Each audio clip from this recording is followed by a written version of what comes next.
When I was a medical student, I undertook an internship at the municipal hospital during the holidays. Several of my peers I went there with were held in high regard for their talents and were soon assigned to assist in seeing the patients. I was the only one doing work that was similar to that of a nurse on the ward. However, I had nothing to complain about. You see, I had become accustomed to such treatment. One day after work, while I was getting dressed and thinking about what to have for dinner, I saw a little girl in a hospital gown squatting in the courtyard, unattended.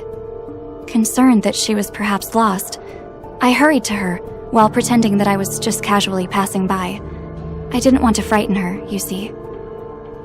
"What are you doing out here so late?" I asked kindly. "I'm picking flowers for my mother and father," she said in an innocent voice. "I want to bring them some flowers." "Where are they?" "Home," she answered. "I live here alone." "How brave of you," I sincerely complimented her. "Let me help you. After picking some flowers for them, I'll take you back to your room, okay?" She shook her head, but then nodded. She stood up and handed the flowers to me. It was a beautiful bouquet of red flowers that I hadn't seen in the courtyard before. "Can you give them to my parents for me?"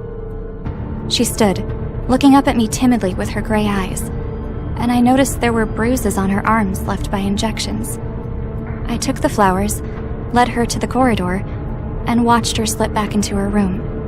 The next day, when I went to visit her, the other patients told me that she had fallen into a coma the previous night, never to awaken.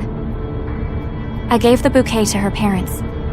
They stared at the red flowers blankly, saying nothing. I don't know what exactly I encountered that night, but that's not important. If there are ghosts in this world, perhaps they are indeed nothing to fear.